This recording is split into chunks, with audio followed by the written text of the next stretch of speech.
Hello everyone.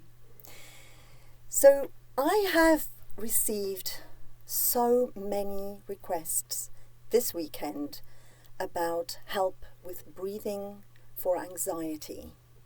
And I understand it. We are in a very strange situation. Many of us are self-isolating at home during this time of the coronavirus, including myself. I'm at home and the British government is sort of saying, if you don't have to go out, please stay at home, kind of thing. So I think most people are doing that. So with that comes anxiety, of course. It's not only about the virus, I get it. There's other things attached to it. People are losing their jobs. They don't know how they're going to pay their rent. Obviously the virus is already very worrying, and food is seeming to be a slight problem to get hold of for some people.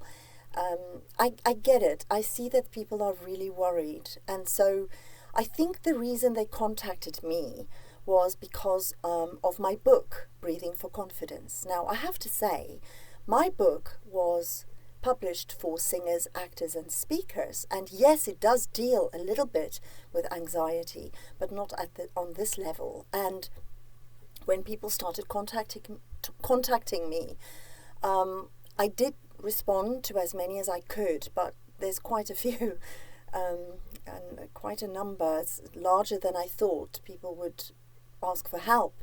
And of course I want to help you. So I've done a bit of research and I came across a few things I can help you with. Now, optimal breathing, as I said before in all my other videos and also in my book, is when you breathe low in your tummy. Now, you can't physiologically breathe low in your tummy. You can't.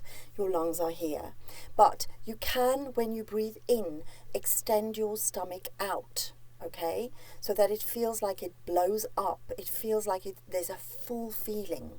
And it has to happen below your navel in order for your diaphragm to relax down a little bit so that your lungs can fully elongate and be fully oxygenated with each breath you take.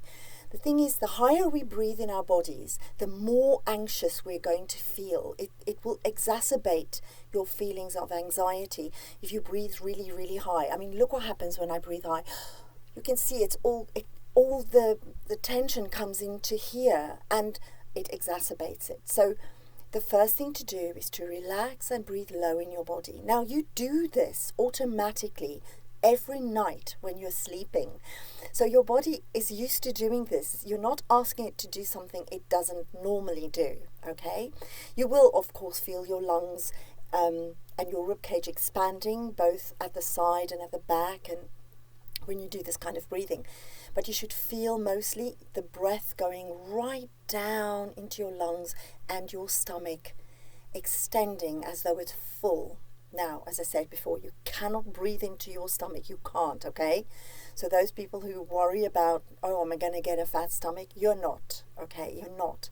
It's just merely for the muscles to work properly so that your lungs can extend down and you can breathe fully into your lungs and not just at the top half of it, as most people do, unfortunately. Okay, so that's the first thing.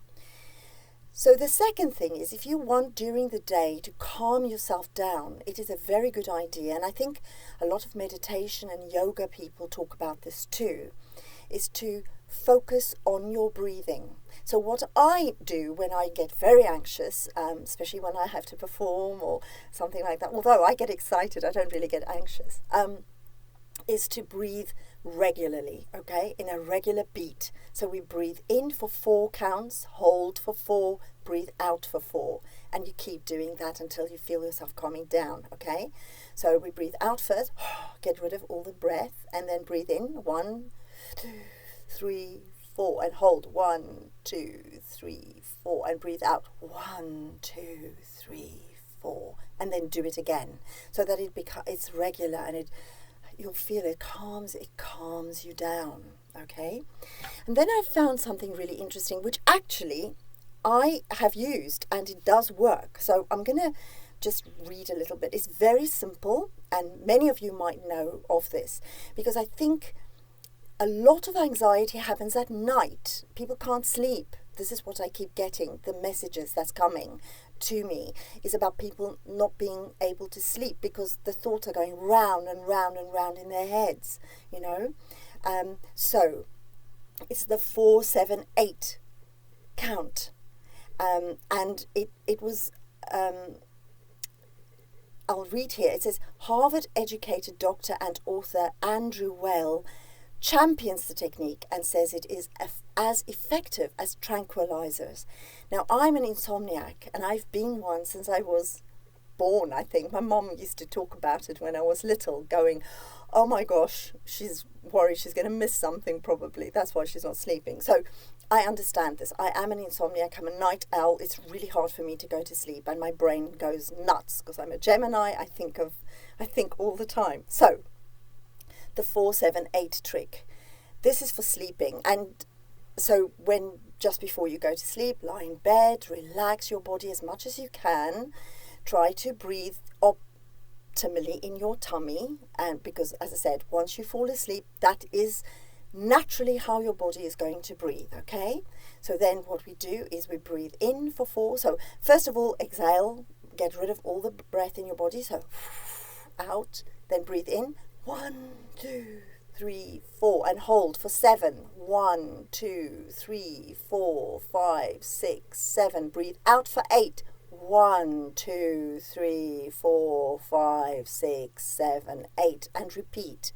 And repeat it. You might have to repeat it a few times, 3, 4, 5 times, and you will fall asleep like that. You will, and you'll stay asleep. I know people who do meditation and yoga masters really talk about this technique as well.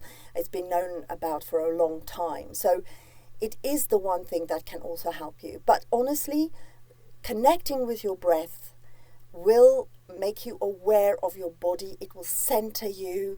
It'll make you feel calmer.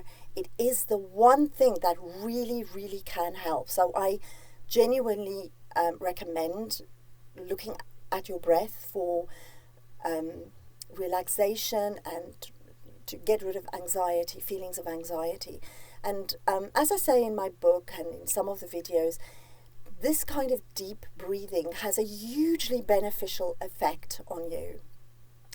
The other thing I want to mention is this. Apart from teaching voice, I am also an author, and I'm used to being in isolation, okay? You see this little voice booth that I'm in? This is also where I work, okay? So I shut the door because I want quiet. I need quiet to work. And so I'm used to it. A lot of people who are suddenly asked to stay at home are not. So here are my tips for you to survive isolation. Okay, so the first thing is have a regimen. Don't sleep late. Don't do nothing, okay? Have a regimen. Get up at the same time that you would normally. Have your breakfast at the same time that you would normally. And then find something to do. Read a book, watch a movie, or the better thing is to find something that you can do, something creative. So this is your time, maybe, to study the thing that you've wanted to do for a long time. So maybe you wanted to study guitar or to speak another language or knitting, or you want to start writing something, you know? So find something that will absorb your attention and then go for a walk, go into nature if you can. If you can't, just walk around the block or something, but obviously, you know, stay 2 meters away from other people. And then go to sleep at your normal time. Don't let it drift and go later and later and later and later. And the reason I say these things is because I have had this same experience myself, where when I started writing, there were times when I was very anxious and didn't know what to do, and I was stuck, and that was a long time ago. But the thing is, it has a hugely detrimental impact on your mental health. So it's really important to do that. The other thing I would suggest is to have a goal. So make a goal for the week, and then at the end of the week, check whether you have achieved all the things that you said you were going to do. And those things, as I said, can be simple. It can be making biscuits, or, you know, learning a new recipe, or, learning to knit or crochet or something. Find something that can occupy your time. Don't just sit around, because that's when you will get anxious. You'll start thinking about the worst thing that could happen. Okay? So don't do that to yourselves. We are all in this situation. It is a serious situation. We now know it's really, really serious. But there are things we can do to help ourselves. So I do hope that this video helps a little bit. There were too many. I couldn't answer all the questions that everybody asked. So I've tried to put everything that I know into this video. If you have anything that you need me to clarify, or you want to add something, or you want to ask more questions, please leave comments below the video. I will help you as much as I can. I will also say that if you really, really, really need me to help you with breathing, contact me and I will try what I can do. I mean, the thing is, there's so many of you asking me. I can't help you all individually, but I will try to do this. If there's someone in real trouble, of course I will help you one-on-one if I can, okay? So stay safe, guys, and let me know if there's anything else I can help you with. Take care, and I'll speak to you soon.